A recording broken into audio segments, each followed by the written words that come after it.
ایک بار پھر پہلے والا سین درپیش تھا۔ مجھے پیر سائیں کے ڈیرے پر منتقل کر دیا گیا۔ دوسری صبح وہ بزرگی، فقیری اور امیری کی پوری شان کے ساتھ جلوہ نما ہوئے۔ انہوں نے مجھے گلے سے لگا کر میرے سر پر ہاتھ رکھا اور زیر لب کچھ پڑھ کر پھونکنے کے بعد کہا، کیسے ہو؟ میں نے مکمل سعادت مندی اختیار کی۔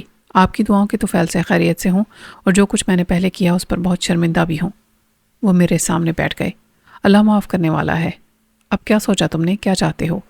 میں نے وہ بات کر دی جو سننے کے لیے وہ تشریف لائے تھے، یہی کہ آپ مجھے معاف کر دیں اور اپنی فرزندی میں قبول فرما لیں۔ میرا تو اس دنیا میں کوئی نہیں جو آپ سے یہ درخواست کرتا۔ دیکھو، اس وقت اور کوئی نہیں، تم ہو اور میں ہوں۔ ہم صاف بات کریں گے۔ مجھے معلوم ہے کہ میری بیٹی تمہیں پسند کرتی ہے اور تم یقیناً ہر لحاظ سے کسی بھی لڑکی کے آئیڈیل ثابت ہو سکتے ہو، لیکن یہ شاہینہ کے لیے بھی زندگی اور موت کا سودا ہے۔ اکبر ہمارا بھتیجا تھا، اس سے شادی کر کے ہم نے بیٹی پر بڑا ظلم کیا۔ ہم بھی اس کی تلافی چاہتے ہیں۔ اگر تم نے اسے دھوکہ دیا تو معلوم ہے نا کیا ہوگا۔ میں نے ادھر ادھر دیکھ کر کچھ مناسب ڈائلاگ تلاش کیے۔ جی، قیامت آ جائے گی اور کوئی زندہ نہیں بچے گا۔ انہوں نے پیروں کے سے انداز میں اعلان کیا۔ وہ مر جائے گی، پھر ہم زندہ رہ کر کیا کریں گے؟ مگر یہ بات یقینی ہے کہ تمہیں مار کر مریں گے۔ میں نے کہا، اس کی نوبت ہی نہیں آئے گی۔ ہم بہت رسوائی بھی جھیل چکے ہیں۔ انہوں نے افسردگی سے سر جھکا لیا۔ آج ہم نے تم کو اپنا بنانے کا فیصلہ کیا ہے تو شاید رہی صحیح عزت بچ جائے، لیکن تم کو ہم نے ہر لحاظ سے اس قابل بھی پایا ہے۔ بے شک تمہارے نام نسب کا کچھ پتہ نہیں، لیکن اصل چیز کردار ہے۔ یہ ہمیں وقت نے سمجھایا ہے۔ ہمارا مرحوم بھائی تمہاری بہت تعریف کرتا تھا اور بھابھی کہتی تھی کہ ہماری کوئی بیٹی ہوتی تو اس لڑکے کو اپنا لیتے۔ تم نے اتنا عرصہ اس گھر میں گزارا جو ہمارا بھی گھر تھا، اور اب اجنبی نہیں رہے۔ انہوں نے اپنے حصے کی جائیداد کی تفصیل بتائی۔ اسے سالانہ کتنی آمدنی ہوتی ہے، اس سے کہیں زیادہ عزت اور فائدہ مجھے ان کا جانشین بن کے مل سکتا ہے اگر میں ان کے بعد سجادہ نشین بن جاؤں۔ یہ سب میرے لیے غیر متوقع نہیں تھا اور میں پہلے سے جانتا تھا، لیکن یہ وقت نہیں تھا کہ میں تردید کرتا اور کہتا کہ میں ان کی پیری فقیری والا فراڈ نہیں کر سکتا۔ تم سن رہے ہو نا جو میں کہہ رہا ہوں؟ جی، میں نے سب سنا، لیکن حقیقت یہ ہے کہ میں ان سب کے بارے میں نہیں سوچتا۔ میں یہ شادی صرف شاہینہ کے لیے کر رہا ہوں۔ ہم دونوں ہی بڑی خوش اسلوبی سے جھوٹ بول کر ایک دوسرے کا بھرم رکھ رہے تھے۔ اللہ بہتری کرے گا۔ مجھے صرف ایک بات پر حیرت تھی کہ ابھی تک انور مجھ سے ملنے نہیں آیا تھا، کہ اسے میری واپسی کا علم نہیں، یا وہ ریشم کے بارے میں معلوم بھی نہیں کرنا چاہتا کہ وہ کہاں ہے اور کس حال میں ہے۔ لیکن اس شام اچانک ہی انور مجھ سے ملنے آ گیا۔ وہ بڑی محبت سے مجھے گلے لگا کر ملا، مگر کچھ بجھا بجھا سا تھا۔ مجھے تیرے آنے کا پتہ چلا تھا، اور یہ پتہ چلا تھا کہ میرے ساتھ ریشم نہیں ہے۔ وہ تیرے ساتھ گئی تھی؟ انور بولا۔ لیکن میں اس کو ساتھ لے کر کہاں جاتا؟ وہ روزینہ اور مراد کے ساتھ چلی گئی تھی۔ ان کے بارے میں سنا ہے کہ باپ نے واپس بلا لیا ہے اور ان کو فول پروف سیکیورٹی ملی ہوئی ہے، پرندہ بھی پر نہیں مار سکتا۔ یہ سب کہنے کی بات ہے، مجھے نہیں یقین کہ وہ یہاں ہوں گے۔ پھر کہاں ہوں گے؟ کہیں بھی، پاکستان میں، پاکستان سے باہر۔ دنیا بہت بڑی ہے جہاں ابھی تک پیر سائیں کے مرید اور کارندے بھی نہیں پہنچے۔ یہ مشکل ہے لیکن ناممکن نہیں ہے۔ خود تو نے بالکل کوشش نہیں کی ریشم کا پتہ چلانے کی؟ نہیں، وہ خلا میں دیکھتا رہا۔ وہ چاہتی تو مجھے شریک راز کر لیتی، نکل کے میرے پاس آ جاتی اور میں اسی دن اسی وقت اس سے نکاح کر لیتا۔ مگر تو شاہینہ سے شادی کرنے والا تھا، میں نے تلخی سے کہا۔ شاید اسی لیے اس نے مجھے چھوڑ دیا، حالانکہ وہ پہلے میری مجبوری کو سمجھ گئی تھی۔ روزینہ کی بات اور تھی، اسے تیری منگنی تھی پہلے سے۔ شاہینہ سے تو لالچ میں شادی کر رہا تھا۔ وہ خاموش اور مجرم بنا بیٹھا رہا۔ شاید یہ اسی لالچ کی سزا تھی۔ تو بھی جانتا تھا اچھی طرح کہ شاہینہ تجھ سے شادی نہیں کرے گی۔ ہاں، وہ تیرے لیے پاگل تھی۔ اب اس کے ساتھ زبردستی ناممکن ہے، میں نے کہا۔ اس نے اکبر کو بھی قتل کر دیا تھا کیونکہ وہ نفرت کرتی تھی اس سے۔ تو جانتا ہے یہ بات؟ میں نے حیرانی سے کہا۔ اتنا بھولا نہ بن، تو بھی جانتا ہے، سب جانتے ہیں۔ میں نے کہا، انور، میں شادی کر رہا ہوں اس سے۔ اچھا ہے، اس نے مختصر سا تبصرہ کیا۔ میں نے محسوس کیا کہ انور کے اور میرے درمیان عدم اعتماد کی خلیج حائل ہو چکی ہے۔ میں نے اس کو نہیں بتایا تھا کہ میں نے حالات کی مجبوری سے مفاہمت کر لی ہے جو وقتی ہے۔ کل کا خود مجھے یقین نہیں کہ میں کیا کروں گا۔ ایسا لگتا تھا کہ میرے شاہینہ سے شادی کے فیصلے پر وہ خوش نہیں ہے، لیکن یہ فیصلہ میرا تھا ہی کب؟ فیصلہ کرنے اور مجھے قبول کرنے والی شاہینہ تھی۔ دوسرے یا تیسرے دن شاہینہ رات کو آئی تو اکیلی نہیں تھی۔ امی تم سے کچھ کہنا چاہتی ہیں۔ پیر سائیں کی زوجہ بھی چھپ کر مجھ سے ملنے آئی تھی۔ وہ کچھ دیر میرے سامنے بیٹھ کر مجھے دیکھتی رہیں، پھر بولی، تم واقعی شاہینہ سے شادی کی خواہش مند ہو؟ میں نے مؤدبانہ عرض کی۔ اس میں شک کی کون سی بات ہے؟ مجھے شک ہے کہ تم اس کی جائیداد کے لیے… میں نے ان کی بات کاٹ دی۔ آپ کا شک غلط نہیں، یقیناً ایسے بہت ہوں گے۔ ہاں، بہت ہیں جو اس لالچ میں اس سے شادی کرنا چاہتے ہیں کہ اس کے ساتھ ڈھیروں جائیداد بھی آئے گی۔ انور بھی ان میں شامل ہے۔ لیکن تم مجھے ایسے نہیں لگتے، یہ شاہینہ بھی کہتی ہے۔ وہ ٹھیک کہتی ہے، آپ کہیں تو میں قانونی پکے کاغذ پر عدالت میں حاضر ہو کر بیان دے سکتا ہوں کہ شاہینہ مجھے مل جائے تو میں انور کے حق میں تمام جائیداد سے دستبردار ہونے کے لیے تیار ہوں۔ میں اسے لے کر کہیں چلا جاؤں گا۔ اس وقت اندر کی خوشی اور جذبات کی جو چمک مجھے شاہینہ کی مسکراہٹ اور اس کے چہرے کی ڈالی میں نظر آئی وہ ناقابل بیان ہے۔ وہ ماں کے ساتھ بیٹھی مجھے پلک چھپکائے بغیر دیکھتی رہی۔ بہت دکھ اٹھائے ہیں میری بیٹی نے، بڑی ذلت برداشت کی ہے۔ یہ سچ مچ بہت چاہتی ہے تمہیں، اس کی قدر کرنا، یہ تمہارے گھر کو جنت بنا دے گی۔ وہ رونے لگیں۔ میں نے کہا، آپ مطمئن رہیں، شاہینہ اور میں بہت خوش رہیں گے۔ وعدہ کرو کہ تم شاہینہ کو کبھی نہیں چھوڑو گے۔ کبھی نہیں۔ اس سے پہلے کہ میں زبانی وعدہ کرتا انہوں نے قرآن مجید کا چھوٹا سا نسخہ نکال کر مجھے تھما دیا۔ انکار کی یا تذبذب کی گنجائش کہاں رہ گئی تھی؟ میں نے حلف اٹھا کر وہی الفاظ دہرا دیے جو وہ مجھ سے سننا چاہتی تھیں۔ انہوں نے سکون کی گہری سانس لی اور میرے سر پر ہاتھ پھیرتے ہوئے زیر لب کچھ پڑھتی رہیں۔ پھر میرے چہرے پر پھونک مار کر انہوں نے واپس دروازے کا رخ کیا۔ میں رات بھر جاگتا رہا اور سوچتا رہا کہ جو کچھ میرے ساتھ کسی خواہش یا ارادے کے بغیر ہو رہا ہے وہ خدا کی مرضی نہیں تو پھر کیا ہے؟ کیا وہ لاوارث شخص جو سکھر جیل میں زندگی کی آخری گھڑیاں گن رہا تھا، اور کہاں میں جو اب کروڑوں کی جائیداد کا مالک بننے والا ہوں اور انتہائی حسین عورت کا شوہر؟ اب مجھے نادر شاہ سے انتقام لینے کی خواہش بھی پاگل پن لگنے لگی تھی اور نورین کا خیال تو ایک دیوانگی سی محسوس ہونے لگا تھا۔ میں اپنی آئندہ آنے والی زندگی کے خوشائند تصورات میں اتنا گم تھا کہ مجھے وقت گزرنے کا احساس تک نہیں تھا۔ اور پھر جیسے ہیروشیما پر ایک ایٹم بم گرا، فائر کی پہلی آواز پر میں اچھل پڑا۔ شاید کسی محافظ نے فائر کیا ہوگا، میں نے سوچا، شک کی بنا پر یا کسی خطرے کو دیکھ کر۔ اسی وقت دوسرا دھماکہ ہوا، پھر تیسرا۔ اس کے بعد تو جیسے جنگ عظیم چھڑ گئی، ہر طرف ہر سمت میں دھماکے ہونے لگے اور لوگوں کی چیخ و پکار رات کے سکوت کو درہم برہم کرنے لگی۔ میں نے دروازہ کھول کر باہر جھانکا تو شور قیامت میں اضافہ ہو گیا۔ لگتا تھا دو فوجیں ایک دوسرے کے خلاف صف آراں ہیں۔ میں سیدھا شاہینہ کے کمرے کی طرف گیا۔ برآمدے میں کچھ لوگ دوڑ رہے تھے۔ دو افراد عین اس کے کمرے کے سامنے مرے پڑے تھے۔ گولیاں نہ جانے کس کس طرف سے آ رہی تھیں، حملہ آور نہ جانے کون لوگ تھے۔ میرا ذہن مراد کے باپ کی طرف گیا، مگر اسے حملہ کر کے اتنی قتل و غارت گری پھیلانے کی کیا ضرورت تھی؟ وہ ایک ٹھیکیدار تھا۔ نہ جانے کہاں سے کسی نے چلا کے کہا، ڈاکو، اور پھر وہی آواز ایک چیخ میں بدل گئی۔ میں نے شاہینہ کے دروازے پر دستک دی، مگر وہ کھلا ہوا تھا اور اندر اندھیرا تھا۔ میں نے اسے آواز دی اور اس کے ساتھ ہی میرا ہاتھ بے اختیار سوئچ بورڈ کی طرف گیا۔ لائٹ نہیں جلی، ڈاکو نے لائن کاٹ دی تھی۔ اس کے ساتھ ہی شاہینہ کی آواز سنائی دی، میں یہاں ہوں۔ میں نے اسے جھک کر بیڈ کے نیچے سے نکالا، آؤ میرے ساتھ، باہر ڈاکو ہیں، تم بھی چھپ جاؤ یہاں، اس نے کہا۔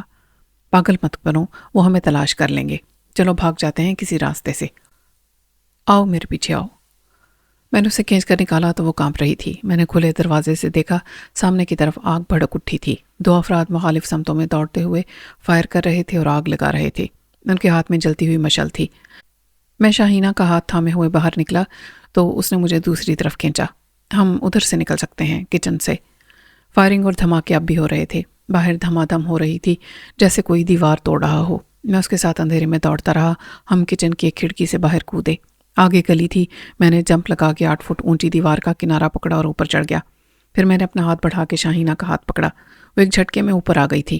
میں باہر کی طرف کودا ہی تھا کہ شاہینہ کی چیخ فائر کے ساتھ سنائی دی۔ میں نے دیکھا وہ دیوار پر نہیں تھی، وہ واپس پیچھے گر گئی تھی۔ میں پھر دیوار پر چڑھا۔ شاہینہ، میں نے چلا کے کہا۔ دوسری طرف سے منہ پر سیاہ نقاب ڈالے کوئی شخص دوڑتا آ رہا تھا۔ اس کے ہاتھ میں ایک ریوالور تھا، دوسرے میں بھڑکتی ہوئی مشال تھی۔ اس کی روشنی میں صرف ایک لمحے کے لیے میری نگاہ نے شاہینہ کے جسم کو موت کے کرب میں بھڑکتا دیکھا۔ یہ اس کا اپنا لہو تھا جس میں وہ تڑپ رہی تھی۔ خون اس کی پیشانی کے سوراخ سے ابل رہا تھا۔ مشعل بردار ڈاکو نے میرا نشانہ لیا اور چلا کے کہا، بھاگنے نہ پائے۔ اس کے ساتھ ہی گولی کا دھماکہ ہوا اور میں باہر گر گیا، لیکن گولی مجھے نہیں لگی تھی۔ ابھی میں اٹھ ہی رہا تھا کہ سب سے بڑا دھماکہ ہوا جس سے زمین لرز گئی۔ میں نے درگاہ کے آخری حصے کو گنبد سمیت مسمار ہوتے دیکھا۔ گرد اور دھوئیں کا ایک بادل اٹھا، مگر اس کے بعد اچانک خاموشی چھا گئی، یوں جیسے آخری دھماکے کے ساتھ ہی جنگ ختم ہو گئی۔ آگ کے شعلے ابھی تک جگہ جگہ دکھائی دے رہے تھے۔ مجھے نہ سمت کا اندازہ تھا، نہ یہ ہوش تھا کہ میں کہاں جا رہا ہوں۔ میرے تصور میں شاہی نہ تھی، خاک اور خون میں غلطاں دم توڑتی ہوئی۔ معلوم نہیں اس نے میری آخری پکار سنی یا نہیں، مجھے دیکھا یا نہیں۔ میں نے آموں کے مختصر سے باغ سے نکل کر بھاگتے ہوئے سوچا، یہ کون لوگ تھے جنہوں نے درگاہ کو تباہ کر دیا؟ کسی کو زندہ نہیں چھوڑا۔ اس بھرپور حملے سے پیر سائیں اور اس کی بیوی کا بچ نکلنا ناممکن لگتا تھا۔ درگاہ پر موجود محافظ اور مرید بھی مسلح تھے، لیکن ڈاکو زیادہ تیاری کے ساتھ آئے تھے اور تعداد میں بھی بہت زیادہ تھے۔ اچانک میں نے ایک گاڑی کے سٹارٹ ہونے کی آواز سنی۔ یہ ڈیزل انجن کی آواز تھی۔ ویسے ہی دوسری گاڑی سٹارٹ ہوئی۔ نہ جانے کس نے چلا کر کہا، کوئی رہ گیا؟ جواب تو میں نے نہیں سنا، لیکن اس آواز نے میرے ذہن کو جھنجھوڑ کے رکھ دیا۔ اتنا عرصہ گزر جانے کے بعد بھی یہ آواز میری یادداشت میں محفوظ تھی۔ میں نے ایک دوڑ لگائی اور چلایا، استاد گاما، استاد گاما رستم۔ پہلی گاڑی جو ابھی چند فٹ ہی چلی تھی رک گئی۔ اس کے پیچھے 4 گاڑیاں اور تھیں، وہ سب ٹویوٹا کی ہائی لیکس تھیں۔ صرف ایک ڈبل کیبن تھی جو دوسرے نمبر پر تھی۔ اس میں سے کوئی کود کے اترا۔ کون ہے؟ رک جا وہیں۔ میں نے گاما رستم کی آواز پھر سے سنی۔ استاد، استاد، میں ہوں فرید الدین، سکھر جیل والا، میں نے چلا کر کہا۔ استاد آہستہ آہستہ آگے آیا۔ میرے پیچھے درگاہ کا الاؤ بھڑک رہا تھا۔ اس کی روشنی میں استاد کا چہرہ نمایاں ہوا۔ یہ حقیقت ہے کہ وہ میرے سامنے آتا تو میں اسے پہچاننے میں ناکام رہتا، لیکن یہ اس کی آواز تھی۔ استاد کے ساتھ دائیں بائیں 2 افراد ڈھاٹے باندھے چل رہے تھے۔ ان کی بندوقوں کا رخ میری طرف تھا۔ استاد گاما رستم مجھ سے 4 قدم دور ٹھہر گیا۔ تو فرید الدین ہے؟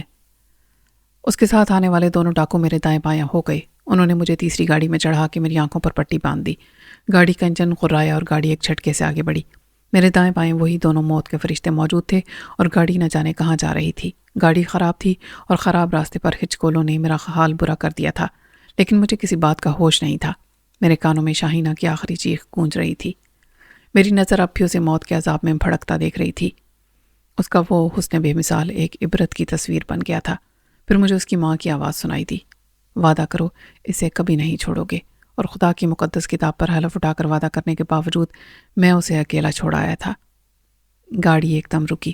چلو اترو، کسی نے کہا اور مجھے دھکیلا۔ باہر اب صبح کا اجالا تھا۔ میری پٹی کھولی گئی تو میں ایک کمرے میں موجود تھا جس میں 2 چارپائیاں بچھی ہوئی تھیں اور دونوں پر ایک ایک تکیے کے سوا کچھ نہ تھا۔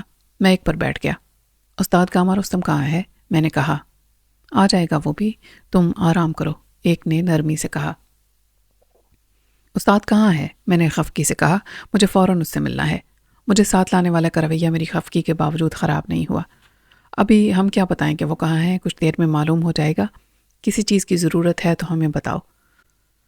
استاد گاما ساتھ ہی تھا، میں نے بے بسی سے کہا۔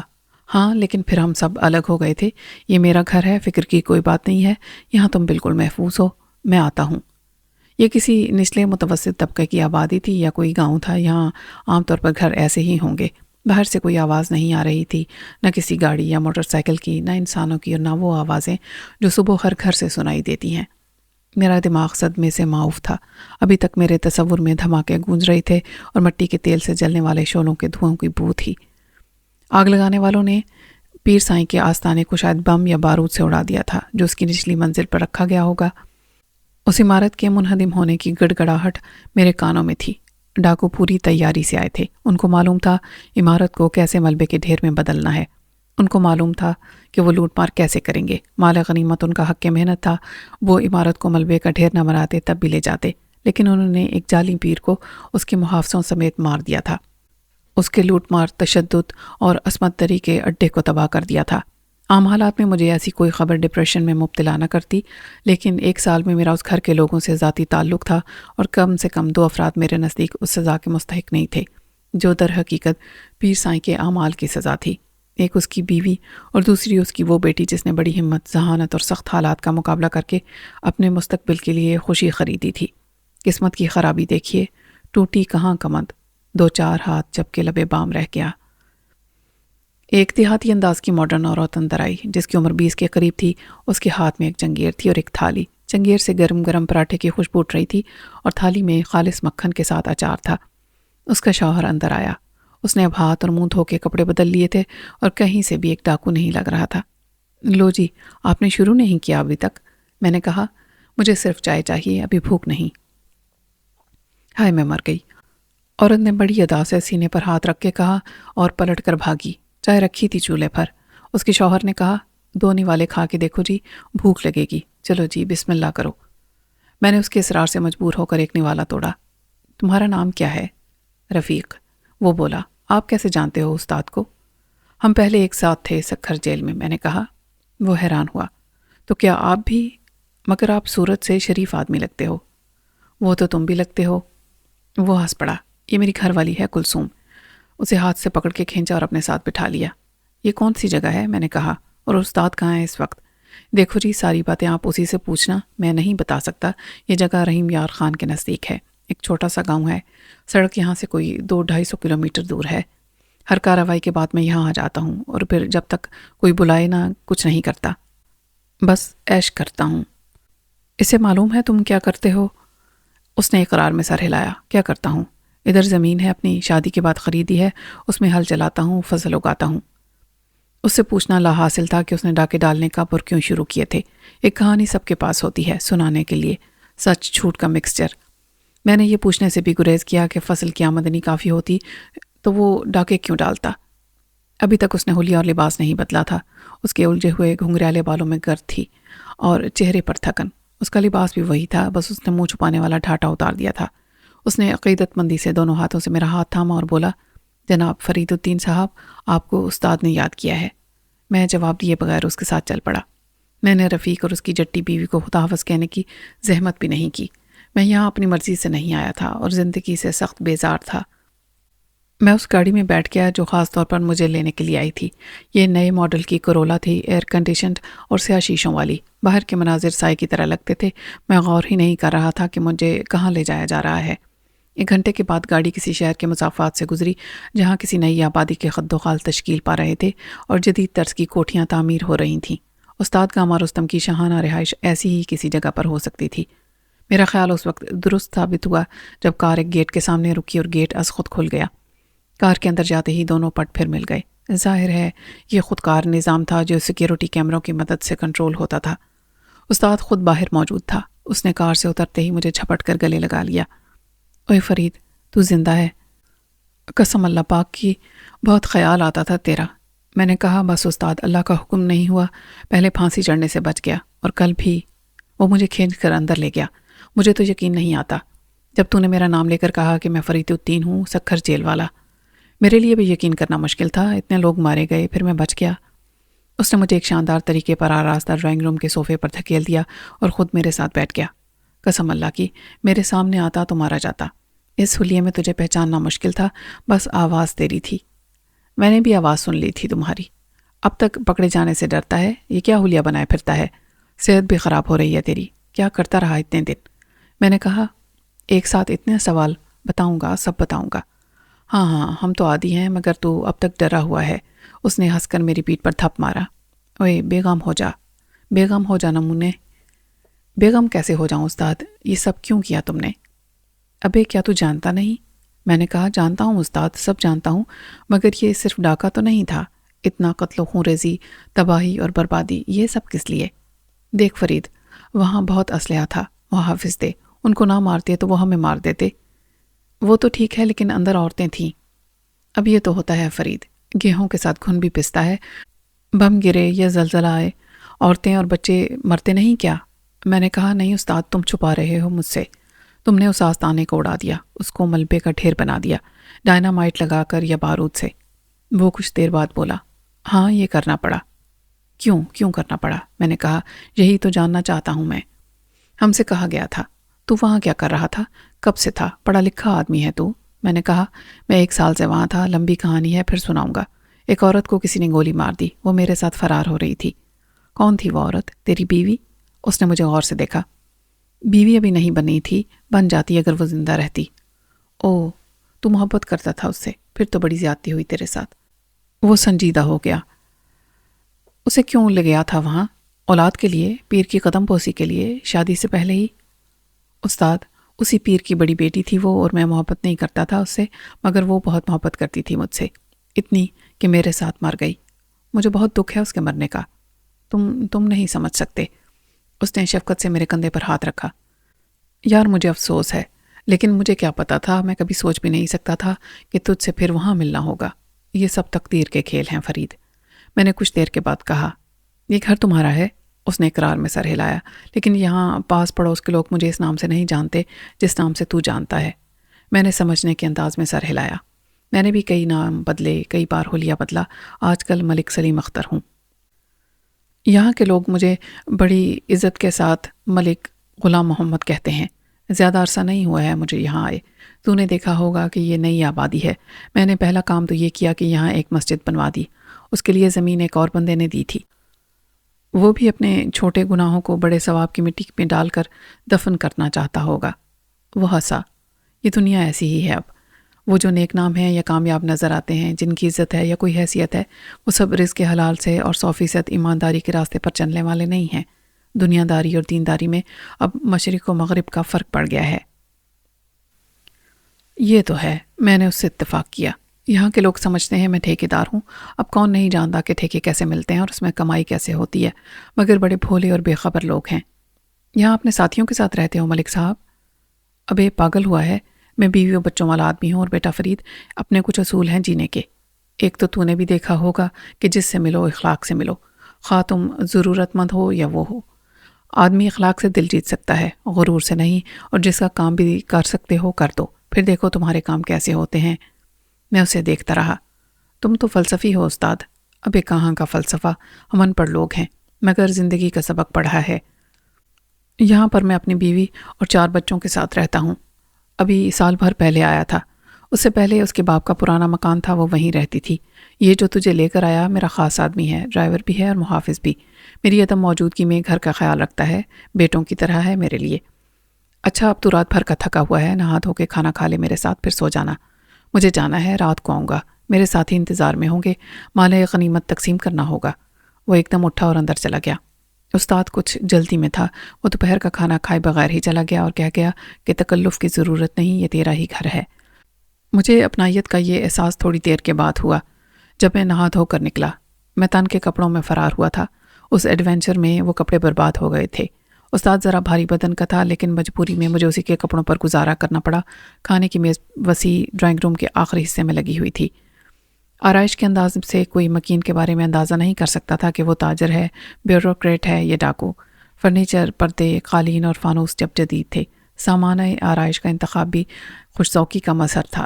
میں اس پر غور کر ہی رہا تھا کہ آخری دروازے سے ایک عورت اندر آئی۔ کسی تعارف کے بغیر میں نے جان لیا کہ وہ مسز غلام علی ہے۔ وہ 35 سال کی عمر میں 25 کی نظر آتی تھی، دبلی پتلی، نازک دراز کا عورت جس کے سانولے پن میں بڑی کشش تھی۔ اس نے بڑی خوبصورتی سے ہلکے زرد رنگ کی ساڑی کو سنبھال رکھا تھا۔ استاد کی گھر والی کا جو نقشہ میں نے اپنے خیال میں قائم کیا تھا وہ اس سے بالکل مختلف تھی۔ اس کی تعلیم کہاں تک تھی یہ مجھے معلوم نہیں تھا، مگر اندازہ کیا جا سکتا تھا کہ وہ اچھے گھر کی تھی۔ دولت مند باپ کی بیٹی نہ ہوتی تو استاد کا گروہ ان کے گھر میں ڈاکہ ڈالنے کیوں جاتا؟ میں نے اسے سلام کیا تو وہ مسکرائی۔ کیسے ہیں آپ بھائی صاحب؟ مجھے انہوں نے بتایا کہ لندن سے آتے ہوئے آپ کا سارا سامان کہیں چلا گیا۔ میں نے چونکنے سے گریز کیا۔ جی ہو جاتا ہے کبھی کبھی۔ یہ کپڑے آپ کے سائز کے مطابق نہیں۔ میں نے ان سے کہا تھا کہ ڈرائیور کو بازار سے ریڈی میڈ لانے کا کہتے، مگر انہوں نے کہا کہ ایک دن میرے کپڑے پہن لے گا تو آفت نہیں آ جائے گی۔ یہ خود تو بے پرواہ ہیں ہی لباس کے معاملے میں نے کہا ایسی کوئی جلدی نہیں، آپ کا ذکر تو اکثر کرتا تھا، لیکن اب میں دیکھ رہا ہوں کہ وہ ٹھیک ہی کہتا تھا۔ اس گھر کو سجانے میں آپ ہی کا ذوق دکھائی دیتا ہے۔ وہ خوش ہوئی۔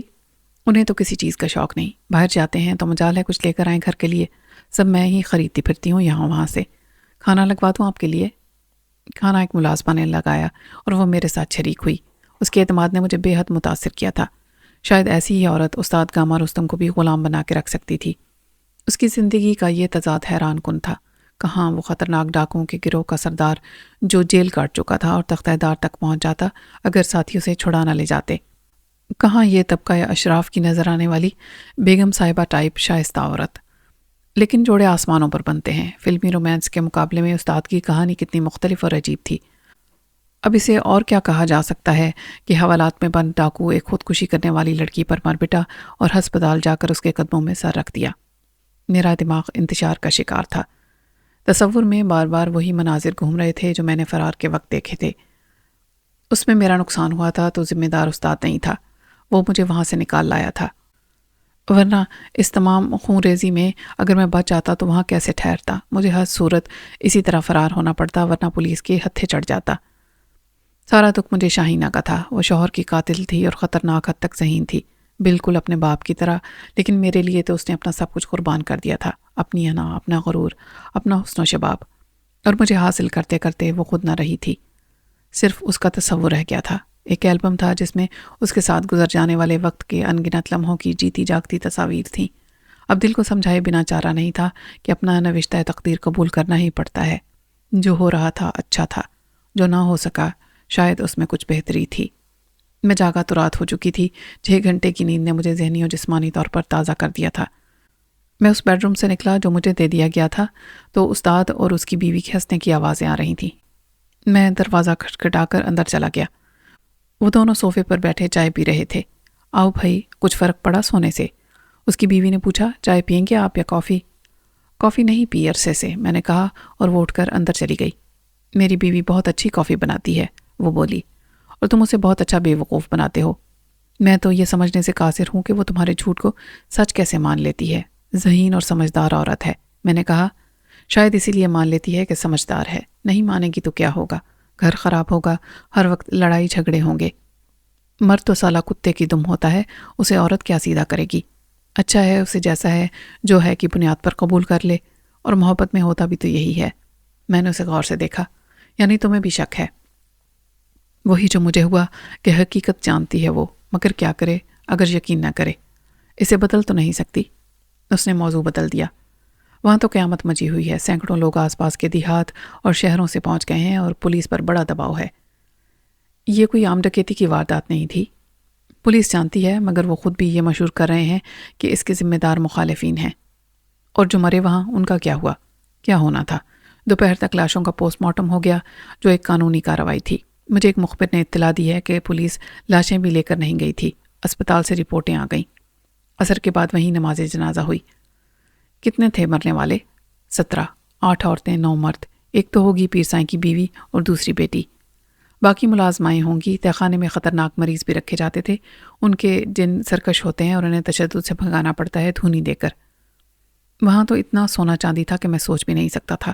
کئی من، تقریباً 2 سیر سونا اور 5 سیر چاندی ہر ایک کو ملی۔ میرا حصہ ہمیشہ دگنا رکھا جاتا ہے، یعنی 4 سیر سونا اور 10 سیر چاندی، جس کے لیے تم نے 17 بندے بار دیے۔ دیکھ فرید، ہمارا اصول ہے کہ مال کی خاطر جان مت لو۔ اس سے پہلے درجنوں وارداتوں میں 2 یا 3 بندے مرے تھے اپنی بے وقوفی سے، بہادر بننے کے چکر میں اور فرار ہو کر پولیس کو بلانے کے چکر میں۔ ورنہ لوگ مسلح بھی ہوں تو مزاحمت نہیں کرتے، مالک کی خاطر جان صرف بے وقوف دیتے ہیں۔ ہم محصور کر لیتے ہیں اور بتا دیتے ہیں کہ کسی کی جان لینا ہمارا مقصد نہیں۔ پھر یہاں کیا ہوا تھا؟ بتایا نا کہ یہاں مسلح محافظ رات بھر گشت کرتے تھے اور ان کے پاس خطرناک اسلحہ تھا، ان کو پہلے مارنا پڑا۔ میں نے کہا چلو ایک پیر سائیں کے علاوہ 8 محافظ سے جو تم نے مار دیے، عورتوں سے تو کوئی خطرہ نہیں تھا، اور آگ لگانا یا پیر سائیں کے آستانے کو دھماکے سے اڑانا، زمین بوس کرنا، یہ کیوں ضروری تھا؟ تو نہیں سمجھے گا فرید، وہ کچھ دیر بعد بولا۔ کیا اتنا کم عقل ہوں میں؟ صاف کہو تم بتانا نہیں چاہتے ہو، تمہاری کوئی ذاتی وجہ تھی۔ اس نے نفی میں سر ہلایا۔ ذاتی وجہ کیا ہو سکتی ہے؟ ہمیں کہا گیا تھا۔ میں نے بے یقینی سے پوچھا، کیا کہا گیا تھا؟ ہاں حکم تھا، ہم نہ مانتے تو کوئی اور یہ کام کرتا، لیکن پھر ہم نہ رہتے، ایک ایک کر کے سب کو مار دیا جاتا، پولیس مقابلے میں، یا جیسے مجھے مارا جا رہا تھا پھانسی دے کر۔ کس کی حکم عدولی کی تھی تم نے؟ وہ بولا، ہیں فرید جو ہم سے بھی زیادہ طاقتور ہیں، اثر رسوخ رکھتے ہیں، ہم اور ہم جیسے بہت سے شریف ڈاکو اپنا دھندا جاری نہیں رکھ سکتے اگر ان کی سرپرستی نہ ہو۔ کچھ فیوڈل لارڈز ہیں، کچھ سیاسی وڈیرے جو پولیس کو ایسے استعمال کرتے ہیں جیسے شطرنج میں پیادے ہوتے ہیں۔ میں حیرانی سے سنتا رہا۔ انہوں نے کیوں کہا تھا تم سے آستانے کو اڑانے کے لیے؟ اس نے نفی میں سر ہلا دیا۔ مجھے تو ایک ٹھیکیدار نے بلا کے کہا تھا، سکندر نام ہے اس کا۔ میں اچھل پڑا۔ سکندر؟ ٹھیکیدار سکندر نے کہا تھا؟ میں سمجھ گیا۔ کیا سمجھ گیا؟ استاد نے حیرانی سے پوچھا۔ وہ پیر سائیں کا دشمن نمبر 1 تھا، سالہ بھی تھا۔ جہاں یہ آستانہ ہے وہ پہلے ایک ہی شخص کی ساری زمین تھی، نہر کے ادھر بھی اور اس طرف بھی۔ اس کے 2 بیٹے تھے۔ جب وہ مر گیا تو نہر کی ایک طرف کی زمین بڑے بھائی یعنی اس ڈبہ پیر کو ملی، دوسری طرف کی زمین اس کے بھائی کو جو بڑا چودھری کہلاتا تھا، اور بھی کچھ دن پہلے ہی فوت ہوا ہے۔ پیر کے گھر میں تھیں 2 بیٹیاں، چودھری کے گھر میں 2 بیٹے، چنانچہ آپس میں ان کے رشتے ہو گئے کہ اپنی زمین اپنے پاس رہے۔ پیر کی بڑی لڑکی شاہینہ کا بڑے بھائی انور سے، روزینہ کا چھوٹے اکبر سے، لیکن انور نکل گیا ملک سے باہر پڑھنے کے بہانے اور 7 سال کے بعد واپس آیا۔ اس نے شادی سے پہلے ہی انکار کر دیا تھا، نتیجتاً بڑی بہن کا زبردستی بیاہ کر دیا گیا اپنے چھوٹے کزن سے جس کا نام اکبر تھا۔ وہ عیاش اور بد چلن تھا، اس نے بیوی پر بڑا ظلم کیا۔ ایک تو یہ دانا تھا کہ جس سے تیری منگنی ہوئی وہ تجھ پر تھوک کر بھاگ گیا اور تو میرے پلے بندھ گئی۔ بلاخر بیوی نے ہی قتل کر دیا اسے، قتل کر دیا اپنے شوہر کو۔ ہاں، اور کوئی طریقہ نہیں تھا اس کے پاس گول و خلاصی کا۔ ایک وجہ میں بھی بنا، وہ مجھ پر فریفتہ ہو گئی تھی، وہی جو کل رات تیرے ساتھ فرار ہوتے ہوئے ماری گئی۔ میں نے اقرار میں سر ہلایا۔ اس کی چھوٹی بہن تھی روزینہ، اب اس کو بڑے بھائی کے پلے باندھنا ضروری ہو گیا تھا جو 7 سال تک باہر سے اعلیٰ تعلیم لے کر آیا تھا، مگر رہا وہی جدی پشتی وڈیرا۔ روزینہ اسے زبردستی قبول کرنے پر تیار نہیں تھی کیونکہ وہ بڑی بہن کا انجام دیکھ چکی تھی اور وہ سکندر کے بیٹے مراد سے محبت کرتی تھی۔ استاد بھونچکا رہ گیا۔ اسی سکندر کے بیٹے سے؟ میں نے اقرار میں سر ہلایا۔ یہ دشمنی کا چکر تھا استاد۔ سکندر نے پہلے رشتہ مانگا تھا بیٹی کا، بہن کی بیٹی تھی، لیکن بہنوئی نے انکار کر دیا اس خیال سے کہ آدھی زمین نکل جائے گی۔ وہ انور کے سوا کسی کو قبول کر ہی نہیں سکتا تھا۔ سکندر نے بیٹے کی ضد پر کئی بار کوشش کی اور ذلت اٹھائی۔ سالے بہنوئی میں دشمنی ہو گئی۔ آگے بھی سنو استاد۔ پھر مراد اپنی محبوبہ روزینہ کو فرار کرا کر لے گیا۔ وہ خود بھاگی تھی اس کے ساتھ، اور اب سنا ہے کہ وہ روح پوش ہیں، پیر سائیں غیرت میں قتل نہ کرا دیں انہیں، مگر در حقیقت ان کو سکندر نے چھپا رکھا ہے۔ تم بتاؤ، تمہیں سکندر نے کہا اور تم نے کہا کہ ٹھیک ہے؟ 17 آدمی مار دیے۔ دیکھ فرید، بار بار مارنے کی بات نہ کر۔ ہم نے انہیں سامنے کھڑا کر کے گولی نہیں ماری، وہ مقابلے میں مارے گئے ہیں۔ ہم آس پاس چھپے ہوئے تھے، وہ سامنے تھے۔ اور باقی 8؟ میرا خیال تھا کہ باقی نکل جائیں گے۔ پیر کو زندہ نہیں چھوڑنا تھا، عورتوں کا مجھے پتہ نہیں تھا۔ آگ لگانا ضروری تھا، وہاں کیمرے لگے ہوئے تھے۔ وہ سب تباہ ہو گئے ہوں گے، پھر یہ کہ اسے ڈکیتی کی واردات نہیں بنایا جائے گا۔ یہ کہا گیا تھا ہم سے۔ پولیس کہے گی کہ مخالف لوگ تھے، نامعلوم افراد، آگے وہی تحقیقات اور تفتیشی افسر، ٹریبیونل، نتیجہ وہی 0۔ کچھ عرصے بعد کسی کو واردات یاد بھی نہیں رہے گی، اخبارات میں اور ٹی وی پر مخالفین کا پروپیگنڈا ہوگا، سب مذمت کریں گے۔ سکندر کے اوپر والوں کا اعلی کار ہے، اس کے بغیر اتنا بڑا ٹھیکیدار کیسے بنتا؟ کسی کا ہاتھ تو ہوتا ہے سر پر۔ کوئی آدمی دشمنی میں اس انتہا تک بھی جا سکتا ہے۔ 17 آدمی مروا دیا سکندر نے۔ اسے کہاں اندازہ ہوگا کہ 17 مارے جائیں گے؟ وہ تو پیر کو ختم کرانا چاہتا تھا، وجہ اب معلوم ہو گئی۔ وہ اپنے بیٹے اور بہو کو محفوظ کرنا چاہتا تھا، انہیں کب تک چھپا کر رکھ سکتا تھا؟ اب تو کوئی بدلہ لینے والا بھی باقی نہیں بچا۔ میں نے کہا، مگر استاد، آخر کب تک جاری رکھو گے تم اس لوٹ مار کے خطرناک کھیل کو؟ تمہارا دل نہیں بھرا؟ خزانے تو بھر گئے، اور پھر تمہاری بیوی ہے اور بچے ہیں، تمہیں ان کا سوچنا چاہیے۔ استاد کا چہرہ تاریک ہو گیا، لیکن اس کے جواب سے پہلے خادمہ نے میز پر رات کا کھانا چن دیا تھا۔ اس کی بیوی کے بلانے پر ہم باتوں کو ادھورا چھوڑ کر اٹھ گئے۔ میرا خیال تھا کہ رات کو استاد سے پھر ملاقات ہوگی، اس لیے میں کھانے پر ادھر ادھر کی باتیں کرتا رہا۔ میں نے کہا، بھابھی بچے کہاں ہیں؟ وہ بولی، کیا بیٹا آباد میں ہیں، برن ہال میں پڑھتے ہیں، ہاسٹل میں رہتے ہیں۔ سردی کی چھٹیاں ہوتی ہیں، دسمبر جنوری میں تو آتے ہیں، یا سال میں ایک بار ہم چلے جاتے ہیں۔ عام طور پر جون جولائی میں مری اور خاقان کا چکر بھی لگا لیتے ہیں۔ باقی سال آپ دونوں اکیلے رہتے ہو یہاں؟ وہ ہنسا، ابے دونوں اور اکیلے؟ اس کی بیوی بولی، کیا کریں، یہ مانتے نہیں کہ کسی اور اسکول میں بچوں کو پڑھائیں، کہتے ہیں سب سے اچھا وہی ہے، اور شاید غلط بھی نہیں۔ میں نے استاد کی طرف دیکھا تو وہ سر جھکائے کھانے میں مصروف تھا۔ میں سمجھ گیا کہ اس نے بچوں کو گھر سے اور ماں سے کیوں دور رکھا ہے۔ اس طرح بچوں کو باپ کے دور رہنے کا زیادہ احساس نہیں ہوتا اور خود استاد ان کے ممکنہ سوالات سے بچا رہتا ہے۔ رات کو اکیلے میں دوبارہ نئے زخموں کی ٹیس جاگ اٹھی۔ دن میں میرا تصور مجھے سرکاری اسپتال کا مردہ خانہ دکھاتا رہا، جہاں شاہینہ کی سرد اکڑی ہوئی لاش دوسری بہت سی لاشوں کے درمیان پڑی ہوگی۔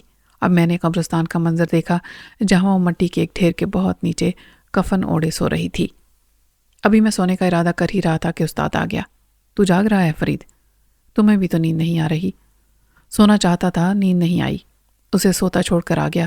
وہ میرے سامنے بیٹھ گیا۔ چائے پیے گا؟ ضرور۔ باہر بیٹھ کر چائے پیتے ہوئے اس نے وہی سوال کیا جس کی مجھے توقع تھی، تو ان معاملات میں کیسے ملوث ہو گیا؟ اس وقت سے بتا جب سے میں نے تجھے چھوڑا تھا۔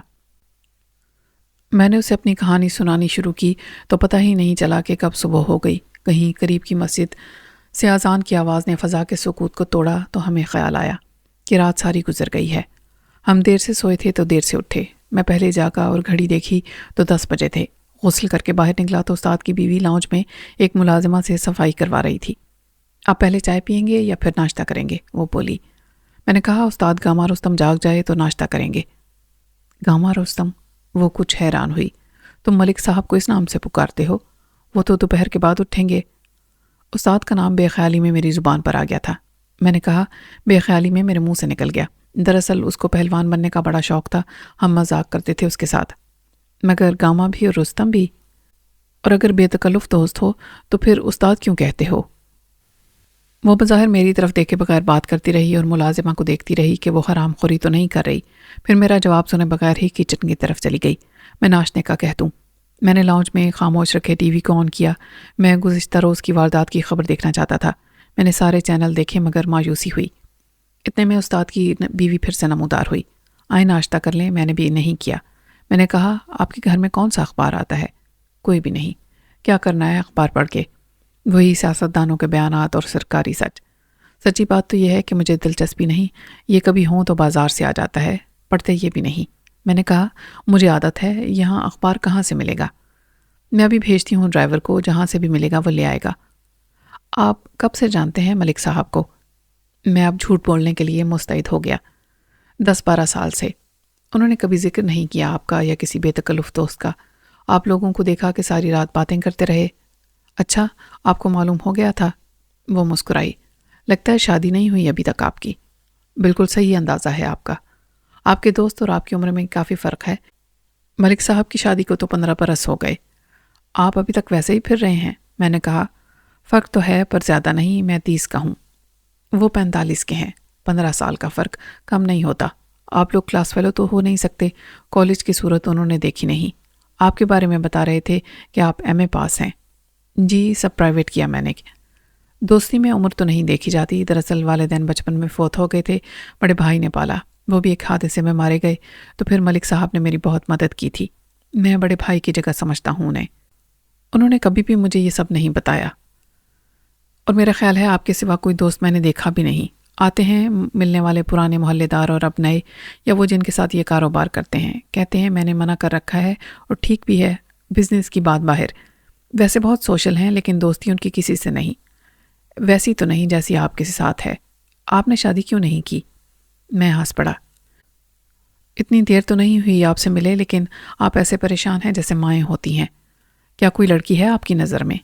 نہیں، یہ بات نہیں، میں نے سوچا کہ اس کی وجہ کوئی لڑکی تو نہیں، اس نے بے نیازی سے کہا۔ میرے کان کھڑے ہو گئے۔ ایک اندرونی آواز نے مجھے خبردار کر دیا کہ انجان بننے والی یہ عورت بہت کچھ جانتی ہے۔ چور میرے دل میں تھا۔ استاد اور میں جہاں بیٹھ کر رات کو باتیں کرتے رہے تھے وہ ان کے بیڈ روم کی کھڑکی سے زیادہ دور نہیں تھا۔ میں دیکھ چکا تھا کہ پردے ہٹا کے شیشے سے باغ کا منظر دکھائی دیتا ہے۔ بے خیالی میں ہم قریب ہی کرسیاں کھینچ کر بیٹھ گئے تھے۔ استاد کو یقین تو تھا اور مجھے بھی کہ اس کی بیوی محو خواب ہے، لیکن شاید ایسا نہیں تھا۔ شوہر کے اٹھنے سے وہ بھی جاگی ہوگی اور پھر اس نے دیکھ لیا ہوگا کہ ہم دونوں کہاں ہیں۔ فطری تجسس سے مجبور ہو کر اس نے کھڑکی کھولی ہوگی اور پھر سب سن لیا ہوگا۔ نہیں بتانا چاہتے تو نہ بتاؤ، وہ مجھے خاموش دیکھ کر بولی۔ یہ بات نہیں، آپ کا اندازہ کمال ہے۔ ایک لڑکی ہے جو گم ہو گئی ہے، اسے تلاش کر رہا ہوں میں۔ لیکن اب اس کی دلچسپی جیسے ختم ہو گئی تھی، کیونکہ وہ تفصیل سے سب سن چکی تھی اور اس لڑکی کا نام تک جانتی تھی۔ اس نے ڈرائیور کو آواز دی اور اسے اخبار لانے بھیج دیا، پھر وہ ضروری کام کا بہانہ کر کے اٹھ گئی۔ میں سوچتا رہا کہ گزشتہ رات کی گفتگو میں کہاں ایسا حوالہ تھا جس سے استاد کے اصل کام کا پتہ چلے۔ میرے خیال میں ایسی کوئی بات نہیں تھی۔ ہاں، اپنے نام اور شناخت کو بدلنے کا ذکر میں نے کیا تھا، شاید جیل کی بات بھی کی ہو کہ مجھے پھر پکڑے جانے کا خوف ہے۔ اس نے اندازہ کر لیا ہوگا کہ میں ایک مفرور مجرم تھا۔ استاد کا ذکر کہیں نہیں آیا تھا کہ ساتھیوں نے اسے جیل توڑ کر چھڑایا تو میں بھی نکل کر بھاگا۔ ڈرائیور نہ جانے کہاں سے اخبارات تلاش کر کے لایا تھا۔ اس کے دماغ میں جنگ کا نام بھی آیا ہوگا۔ وہ لاہور سے شائع ہونے والا ایڈیشن لے آیا۔ لاہور کی جنگ ایڈیشن میں ڈسٹرکٹ پیج پر ایک حادثے کی خبر تھی جس میں 17 افراد کے ایک مقامی پیر کے آستانے پر جل کے مر جانے کی خبر تھی۔ نام صرف پیر سائیں کا تھا۔ تفصیل بہت مختصر تھی۔ آگ لگ جانے کی وجہ شارٹ سرکٹ بتائی گئی تھی، لیکن رپورٹر نے یہ خیال ظاہر کیا تھا کہ وہاں خاصی مقدار میں دھماکہ خیز مواد موجود تھا۔ تفتیش جاری ہے۔ ڈان اخبار کراچی میں چند سطروں کی خبر تھی کہ ایک مذہبی درسگاہ میں دھماکہ خیز مواد سے دھماکے میں متولی سمیت 17 افراد ہلاک ہوئے۔ مزید سنسنی خیز انکشافات کی توقع ہے۔ یہ جملہ سب نے لکھا تھا۔ استاد نے ٹھیک کہا تھا، اصل حقیقت کبھی سامنے نہیں آئے گی۔ گویا قصہ تمام ہوا، نہ مدعی نہ شہادت، حساب پاک ہوا۔ استاد گاما رستم کو دوپہر کے کھانے سے کچھ دیر پہلے اٹھایا گیا اور کھانا سپہر کے وقت کھایا گیا۔ معاف کرنا یار، ایک تو ویسے ہی نیند بہت آتی ہے، دیر سے اٹھنے کا عادی ہوں، پھر کل رات بھر باتیں کرتے رہے ہم۔ میں نے کہا، آج کے اخبارات منگوائے تھے میں نے۔ اس کا چہرہ ایک سوالیہ نشان بن گیا۔ کوئی خاص بات؟ میں نے نفی میں سر ہلا دیا، کیونکہ اس کی بیوی کی نظر ہم پر تھی۔ ایسے ہی بس عادت ہے، میں نہیں پڑھتا اس چکر میں۔ ہوتا کیا ہے اخباروں میں؟ سیاسی بیان یا جرائم کی خبریں۔ میں نے کہا، یار مجھے کہیں جانا ہے، گاڑی چاہیے۔ ابھی تو پوچھنے کی کیا بات ہے، 2 گاڑیاں ہیں، ایک بڑی ایک چھوٹی، کوئی سی بھی لے جا، ڈرائیور سے کہہ دے۔ نہیں، میں خود چلا لوں گا۔ میں نے کہا، چھوٹی گاڑی لے کر جاؤں گا۔ جیسے تیری مرضی۔ کوئی خاص ملاقات ہے؟ وہ آنکھ مار کر ہنسا۔ اس کی بیوی بولی، کسی لڑکی نورین کو تلاش کر رہا ہے تمہارا دوست، اس نے مجھے بتایا تھا۔ استاد چونکا، اور میں تردید نہ کر سکا کہ تمہاری بیوی غلط بیانی کر رہی ہے۔ میں نے ایک لڑکی کا ذکر کیا تھا مگر نام نہیں لیا تھا۔ نام اس نے ہماری گزشتہ رات کی گفتگو میں سنا تھا اور دانستہ مجھ پر واضح کر دیا تھا کہ اسے سب معلوم ہے۔ لیکن میرے لیے ایک پرابلم یہ کہ میں استاد کو یہ بھی نہیں بتا سکتا تھا کہ گزشتہ رات کی ساری گفتگو اس کی بیوی نے سنی تھی، جس کے بارے میں اس کو یقین تھا کہ وہ سو رہی ہے۔ میں نے آنکھوں میں سوال بھر کر اسے غور سے دیکھا کہ میں نے تمہیں نورین کا نام کب بتایا تھا، مگر وہ میری طرف دیکھ ہی نہیں رہی تھی۔ عورت کو ناقص العقل سمجھنے والے مرد خود سب سے بڑے احمق ہوتے ہیں۔ ایک مثال میرے سامنے شاہینہ کی تھی، جس کے شوہر کو مرتے وقت اپنی خوبصورت وفا شناس بیوی پر 1% شک بھی نہیں ہوگا کہ بھائی نہیں، اس کی قاتل اس کی شریک حیات ہے۔ دوسری یہ عورت تھی جو بہت معصوم، وفا شناس، مظلوم، شوہر پرست، جس کے بارے میں شوہر کو یقین تھا کہ وہ اللہ میاں کی گائے ہے، کچھ نہیں جانتی، مگر وہ سب جانتی تھی، سب سمجھتی تھی، لیکن وہ رونے پیٹنے اور قسمت کو کوسنے والی عورت نہیں تھی۔ وہ شوہر سے واقعی محبت کرتی تھی، لیکن اس نے اپنی زندگی کے سارے فیصلوں کو خدا کی مرضی پر چھوڑ رکھا تھا اور اب پرسکون تھی کہ جو ہونا ہے وہ تو ہوگا۔ میں نے ڈرائیور سے راستہ سمجھا، اسے بتانے کے بعد تو یہ طے تھا کہ اب استاد کو بھی معلوم ہو جائے گا کہ میں کہاں گیا ہوں۔ میں نے ڈرائیور سے گھر کا فون نمبر بھی لے لیا تھا اور اپنی طرف سے محتاط اور محفوظ تھا۔ مغرب سے کچھ پہلے میں مرادہ والی پہنچ گیا تھا۔ مجھے معلوم تھا تمام تعزیت کرنے والے اب انور کے پاس آئیں گے۔ نہر کے دوسرے کنارے پیر سائیں کی صرف جاگیر رہ گئی تھی، ان کا سارا خاندان وہیں پہنچا تھا جہاں آبا و اجداد ان کے منتظر تھے۔ یہ خاندانی قبرستان چودھری انور کی حویلی سے منسلک تھا۔ جہاں پہلے شوہر دفن ہوا تھا وہیں اب اس کی قاتل بیوی بھی پہنچ گئی ہوگی۔ مجھے گیٹ پر کون روکتا؟ میں نے انور کو درمیانی صحن میں تقریباً 2 درجن افراد کے ساتھ دیکھا جو انگریزی حرف یو کی شکل میں بعد اب بیٹھے تھے۔ انور ان کے مخالف آخری صف کے درمیان اکیلا تھا، جیسے محفل کی صدارت کر رہا ہو۔ اس نے مجھے دیکھا۔ تعزیت کے رسمی الفاظ کہنے اور سب کے ساتھ دعائے مغفرت کے لیے ہاتھ اٹھانے سے پہلے میں نے غم گساروں کے درمیان کوئی موزوں جگہ تلاش کر لی تھی۔ میرے بیٹھنے سے پہلے ہی انور نے مجھے بلا کے اپنے ساتھ بٹھا لیا۔ اس سے بہت کچھ واضح ہوا۔ ایک تو یہ کہ اب گمنام اور بے نسب آدمی نہیں تھا، میں چودھریوں کے مرتبے کا اور ان کی فیملی میں شامل تھا۔ دوسرے یہ کہ انور مجھ سے بدظن یا خفا نہیں تھا، اور تیسرے یہ کہ وہ پھر مجھے اپنا دست راست رکھنا چاہتا تھا۔ میں نے افسوس کا اظہار کیا اور اللہ سے معافی مانگ کر جھوٹ بھی بولا کہ مرحوم پیر سائیں بڑے نیک، خدا ترس اور پہنچے ہوئے تھے۔ خدا اسے توفیق دے کہ سارے خاندان سے بچھڑ جانے کا صدمہ برداشت کرے، وغیرہ وغیرہ۔ لوگ بلند آواز سے آمین کہتے رہے۔ مغرب تک تعداد 100 تک پہنچ گئی تو مجھے معلوم ہوا کہ یہ صوم کی تقریب تھی اور لوگ مسجد سے چنے پڑھ کر ادھر ہی آ رہے تھے۔ ملازموں نے کھانا مغرب کے کچھ دیر کے بعد لگایا۔ آخری آدمی کے رخصت ہوتے ہوتے عشاء کا وقت ہو گیا۔ جو جاتا تھا بڑی عقیدت سے اور بہت مغموم شکل بنا کر رسمی جملے بولتا تھا۔ اف، میرا تو دماغ معاف ہو گیا ہے اور ہاتھ چھل ہو گئے ہیں۔ انور نے ایک گہری سانس لی۔ آجا اندر چلتے ہیں۔ میں نے کہا، مجھے 2 دن پہلے ہی بڑے چودھری صاحب کے انتقال کی خبر ملی تھی۔ یار اب تو اس طرح کی رسمی باتیں مت کر۔ وہ اندر جا کر ایک بیڈ پر ٹھیر ہو گیا۔ آخر کب تک جیتے وہ؟ وسائل نہ ہوتے تو کب کے مر چکے ہوتے۔ انور، آخر وہ تیرے والد تھے۔ میں قریب پڑے صوفے پر بیٹھ گیا۔ تو کیا باپ نہیں مرتے؟ اور کون کہے گا حسرت ان گنچوں پہ؟ 74 سال عمر تھی ان کی، پچھلے 4 سال تو مر مر کے جیتے رہے۔ اور تجھے مزے کی بات بتاؤں، وہ ڈاکٹر پہلے مر گیا جو انہیں زندہ رکھنے میں مصروف تھا۔ انور کے رویے نے مجھے حیران کر دیا۔ وہ ڈاکٹر کی موت کو مزے کی بات کہہ رہا تھا۔ ہم انسانی رویوں میں کتنے بھی حقیقت پسند بن جائیں، رنج یا خوشی کے جذبات سے کیسے دور رہ سکتے ہیں؟ ماں باپ یا بہن بھائی ہی نہیں، اچھا دوست مر جائے تب بھی احساس زیادہ دکھی کرتا ہے۔ شادی کے بعد اولاد کی خوشی سب کو ملتی ہے، کوئی یہ کہہ کے نہیں بیٹھ جاتا کہ موت پر حق ہے، اور شادی کی تھی تو بچہ ہونا لازمی تھا۔ یا اس میں حیران یا خوش ہونے والی کیا بات ہے؟ اس نے کسی کو آواز دے کر کافی کے لیے کہا اور پھر بیڈ پر تکیا بغل میں دبا کے بیٹھ گیا۔ تو کیسے نکل گیا تھا وہاں سے بروقت؟ بروقت کیا مطلب؟ جب ڈاکو نے حملہ کیا۔ وہ ڈاکو تھے، تو نے دیکھا؟ میں نے برہمی سے کہا۔ یار وہ سونا چاندی نقد لے گئے، مسلح آئے تھے اور محافظوں کو مار دیا۔ چور تو نہیں کہہ سکتا انہیں، مگر وہ آستانے کو بھی تو تباہ کر کر گئے۔ ایک نیک کام بھی تو کیا انہوں نے، اس ڈبہ پیر کے فراڈ سے بچا لیا لوگوں کو۔ میں نے کہا انور، وہ سلسلہ ختم ہونے والا نہیں، کوئی مرید اسے آمدنی کا ذریعہ بنا لے گا، اور ایسے تو نہ جانے کتنے ڈبہ پیر، عامل اور تقدیریں بدلنے والے سارے پاکستان میں لوگوں کو لوٹ رہے ہیں۔ مگر وہ تیرے تایا بھی تھے، شاہینہ تیری بھابھی تھی۔ وہ ایک دم غصے میں آ گیا۔ بھابھی؟ یہ کیسا پیار کا رشتہ ہوتا ہے سلیم؟ بڑی بہن اور ماں جیسی ہوتی ہے بھابھی، بلکہ اس سے بھی زیادہ۔ وہ فاحشہ جس نے شوہر کو قتل کر کے مجھے مجرم بنا دیا دنیا کی نظروں میں، خود تجھ سے کیا پوشیدہ ہے؟ ریشم کو زہر کس نے دیا تھا؟ یہ تو نے مجھے بتایا تھا، اور تیرے ساتھ۔ چل چھوڑ انور، مرنے والے کی نیکی بھی اس کے ساتھ گئی۔ یعنی اب میں مرحومہ کو شریف زادی کہہ کر سارے اوصاف اس کی ذات سے منسوب کر دوں؟ یہ میں نہیں کر سکتا، کم سے کم تیرے سامنے تو بالکل نہیں۔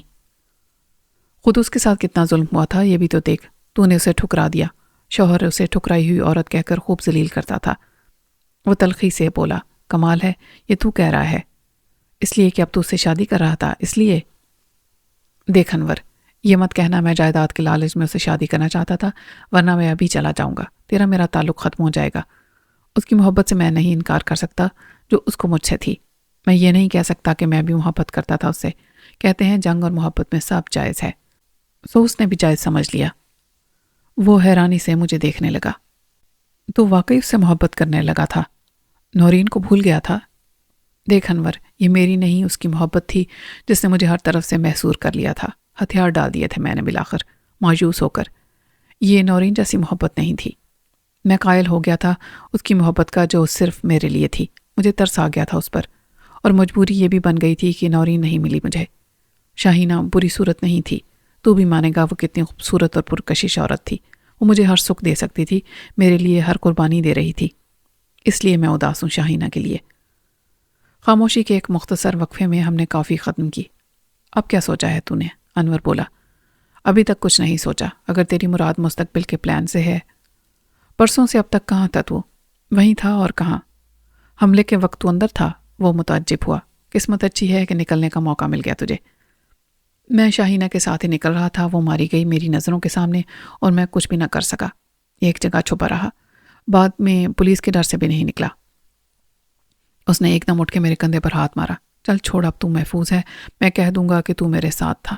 میں نے کہا پہلے میں قبرستان جاؤں گا، پھر ماں جی سے تعزیت کروں گا۔ اس نے سر ہلایا۔ آجا میرے ساتھ۔ قبرستان سے واپسی پر میں نے ماں جی سے ملنے کی خواہش ظاہر کی تو انور نے کہا، ماں جی عدت میں ہیں۔ کیا مطلب؟ وہ مجھ سے نہیں ملیں گی؟ میں نے کہا میں پوچھ لیتا ہوں ان سے۔ ان کی دماغی کیفیت بہت عجیب ہو گئی ہے، دورہ سا پڑتا ہے انہیں، اچانک پہنچ جاتی ہیں اس کمرے میں جس کو ابا جی نے ICU وارڈ بنا رکھا تھا۔ وہ سب کچھ ہٹوا دیا ہے میں نے۔ مجھ سے پوچھتی ہیں، انور کچھ پتہ ہے تیرے ابا جی کدھر گئے ہیں؟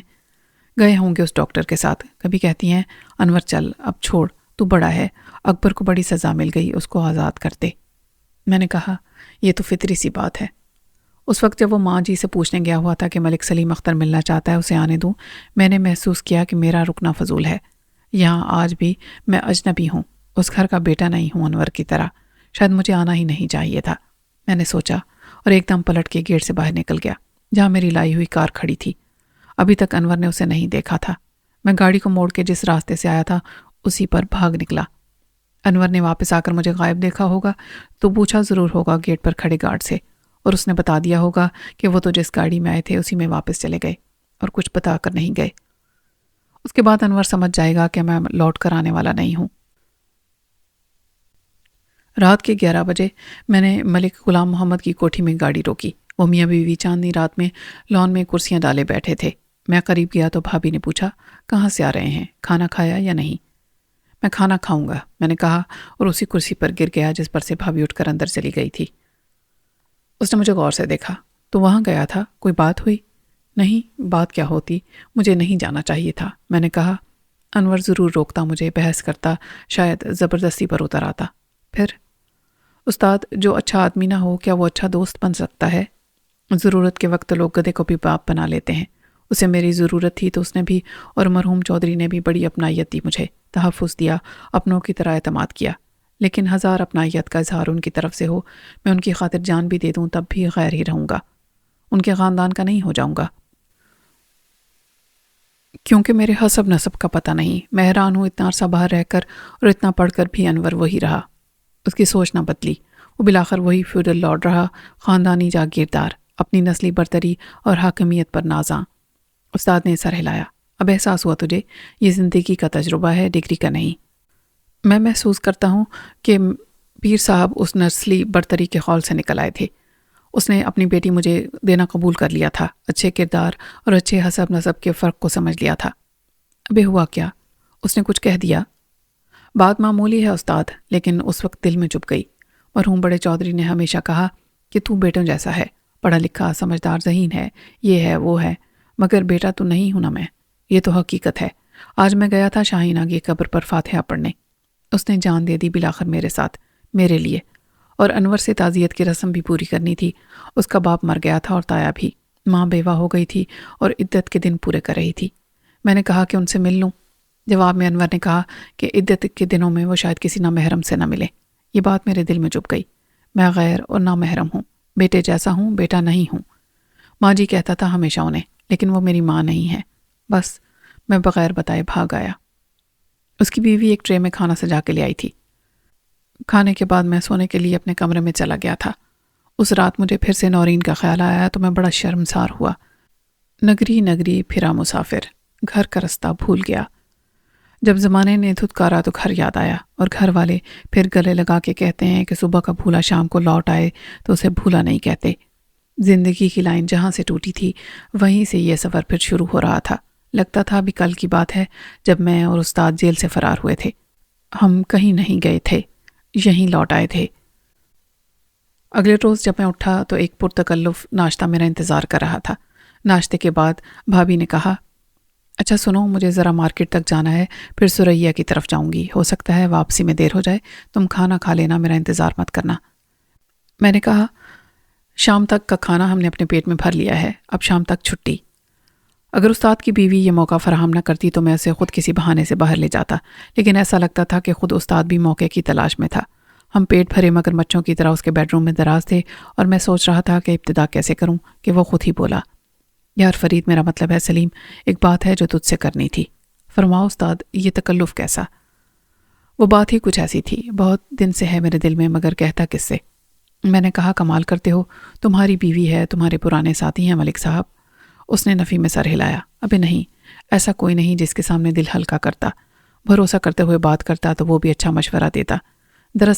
دراصل میں یہ کام چھوڑنا چاہتا ہوں۔ میں بھونچکا رہ گیا، کیونکہ یہی بات میں اس کو سمجھانا چاہتا تھا۔ کچھ دیر کے بعد میں نے حیرانی پر قابو پا کر کہا، پھر سوچنے کی کون سی بات ہے استاد، چھوڑ دو، نیک کام میں دیر کیسی؟ اس نے مجھے دیکھ کر افسوس میں سر ہلایا۔ عقل مند آدمی سگریٹ چھوڑ سکتے ہیں، بیوی کو چھوڑ دیتے ہیں، لیکن میرے لیے یہ آسان ہے کیا؟ میں بیوی کو چھوڑنے کی بات نہیں کر رہا تھا، یہ پیشہ چھوڑ دے۔ یہ بھی تو بتاؤ لوگے پٹھے کیسے؟ جس دن میں نے یہ ارادہ ظاہر کیا شاید آخری دن ہوگا میری زندگی کا۔ میں اکیلا نہیں ہوں، 11 لوگ تو آج بھی میرے ساتھ ہیں جو مجھے سردار کہتے ہیں، اور پھر سکندر اور اس جیسے بہت سے ہیں۔ ان سب میں یہ ڈر پیدا ہو جائے گا کہ اب ضمیر صاحب کے جاگنے سے مجھ پر شرافت اور نیکی کا دورہ پڑا ہے، تو ایسا نہ ہو میں ان کے چہرے بھی بے نقاب کر دوں۔ آج نہ صحیح کل خطرہ تو ہوگا، وہ فوراً میری جگہ کسی اور کو دے دیں گے۔ میں نے سوچ کے سر ہلایا۔ ہاں، یہ خطرہ تو ہے، ہم دونوں مفرور مجرم تو آج بھی ہیں۔ جو مفرور ہے وہ فرار ہو کے کہاں جا سکتا ہے؟ دیکھ، غلطی کی میں نے شادی کر کے، یہ بڑی ذمہ داری ہوتی ہے، اس سے کب تک جھوٹ بولوں گا؟ شرم آتی ہے مجھے اس کے سامنے۔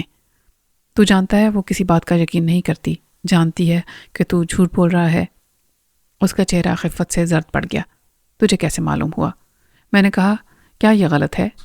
اس نے نفی میں سر ہلایا۔ وہ بھرم رکھتی ہے میرا، کیونکہ محبت کرتی ہے مجھ سے، اور بدلے میں کیا دیتا ہوں میں اسے؟ جھوٹ۔ اس رات اس نے ہماری تمام باتیں سن لی تھی۔ ہم لان میں تیری بیڈ روم کی کھڑکی کے بہت قریب بیٹھے تھے پرسوں رات، مگر وہ تو سو رہی تھی۔ میں ہنسا۔ تیرا خیال ہے وہ کھڑکی سے لگی کھڑی رہی؟ اور اس نے تجھے بتایا؟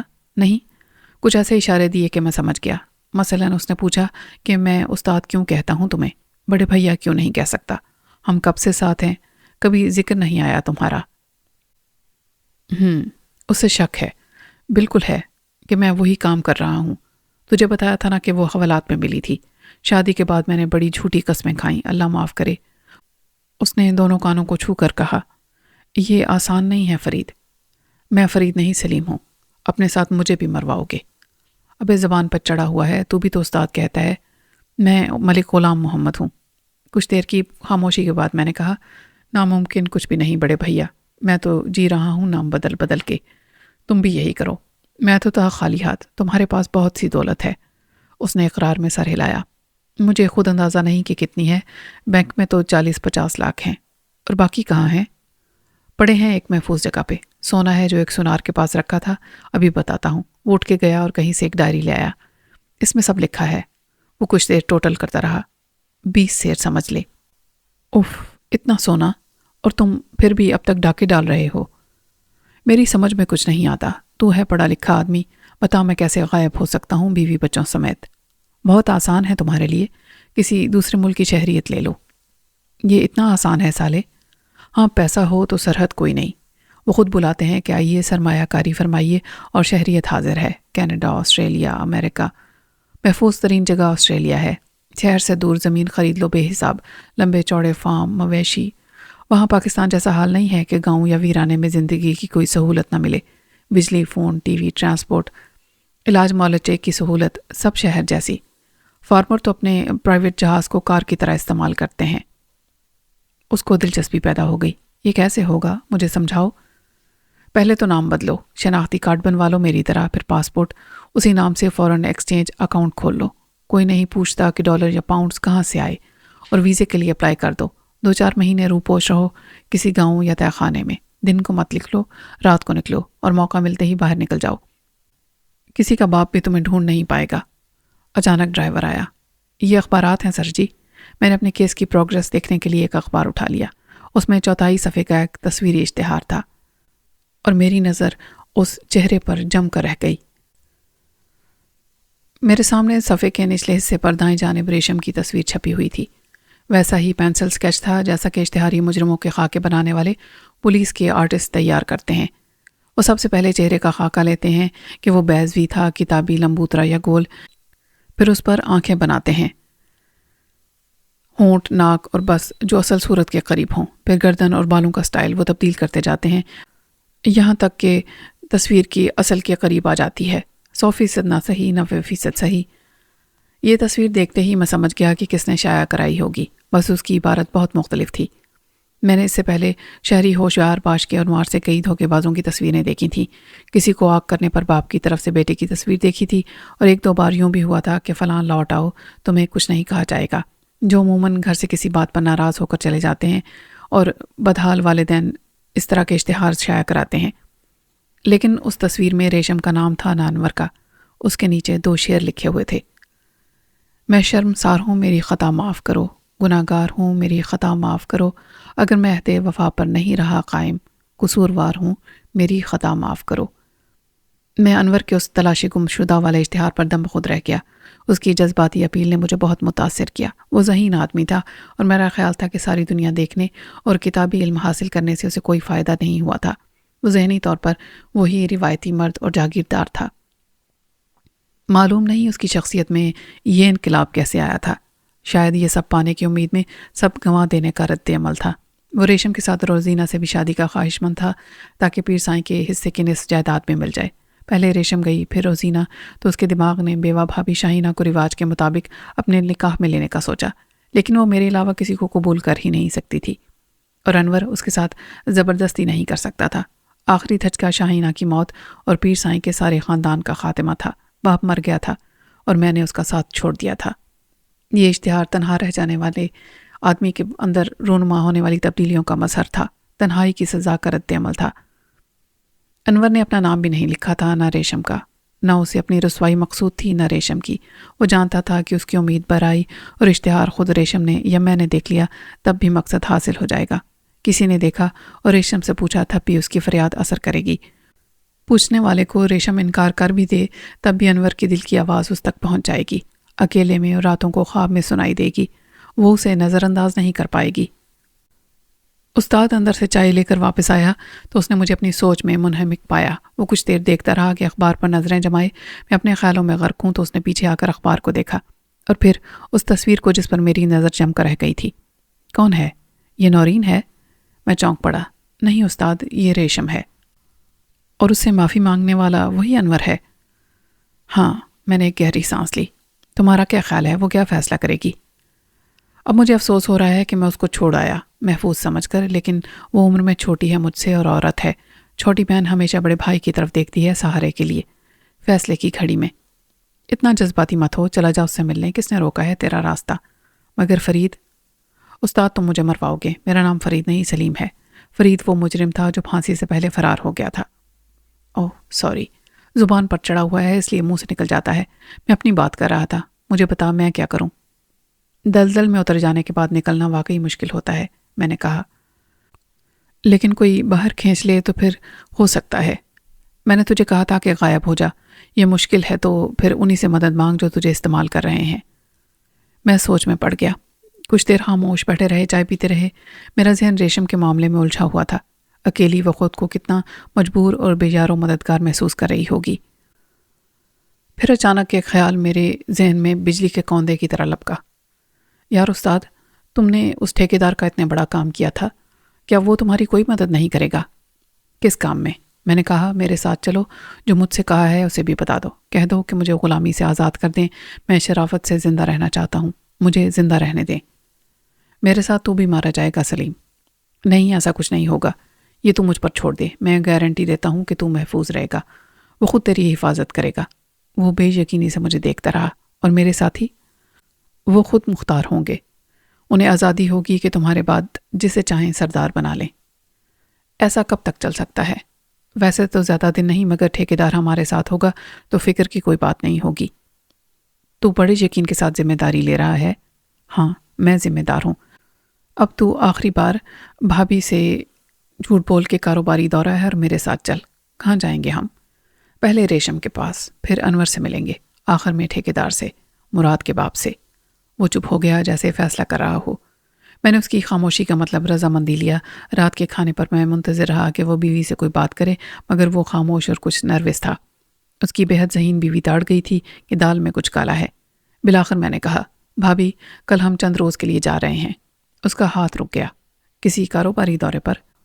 اس نے طنز کے ساتھ کہا، تم نے بھی اپنے استاد کے ساتھ کاروبار میں شراکت کر لی ہے؟ نہیں بھابھی، ملک صاحب نے بیرون ملک اپنا کاروبار ختم کرنے کا فیصلہ کیا ہے، اب وہ یہیں رہیں گے اور کوئی بزنس کریں گے میرے ساتھ مل کر۔ وہ بے یقینی سے میری طرف دیکھنے لگی۔ خدا کرے یہ سچ ہو، اور پھر اٹھ کر اندر چلی گئی۔ ہم صبح ہوتے ہی نکل جائیں گے، گاما رستم نے کچھ دیر کے بعد کہا۔ کیوں؟ اس وقت ہم کون سے اہم سرکاری فریضے کی ادائیگی پر مامور ہیں؟ میں نے کہا، آج کا سارا دن ضائع کرنے کی کیا ضرورت ہے؟ اس نے میری بے چینی کو نوٹ کیا اور سر ہلایا۔ یہ بھی ٹھیک ہے، چلتے ہیں، میں گاڑی نکالتا ہوں۔ آدھے گھنٹے کے بعد ہم اپنی منزل کی جانب رواں دواں تھے۔ مجھے کوئی اندازہ نہ تھا کہ ہم ملتان سے کتنی دور اور کس سمت میں ہیں۔ جب مجھے یہاں لایا گیا تھا تو میری نظریں راستہ دیکھنے کے قابل نہیں تھیں، چنانچہ مجھے بڑی حیرانی ہوئی جب صرف 15 منٹ کے بعد ہی ملتان شہر کے آثار نمودار ہونے لگے۔ مجھے یہاں بے مقصد گھما پھرا کے لایا گیا تھا، ورنہ استاد گاما رستم عرف ملک غلام محمد پرانے ملتان کے گرد و نواح کی کسی نئی بستی میں تھے۔ 5000 سال کی تاریخ رکھنے والے پاکستان کے اس قدیم ترین شہر نے اب جدید دور کے تقاضوں سے ہم آہنگ ماڈرن خد و خال اختیار کر لیے تھے۔ ملتان شہر میں داخل ہونے کے بعد استاد میری ہدایات کے مطابق چلتا گیا اور اپنے گھر سے روانگی کے ٹھیک 1 گھنٹے کے بعد اس نے گاڑی کو اس گھر کے قریب روک لیا جہاں سے میں ریشم کو بتائے بغیر نکل گیا تھا۔ گلی اتنی چوڑی ضرور تھی کہ اس میں گاڑی داخل ہو سکتی تھی، لیکن آگے راستہ ایک شامیانہ لگا کے بند کر دیا گیا تھا۔ شاید پاس پڑوس میں کوئی تقریب تھی۔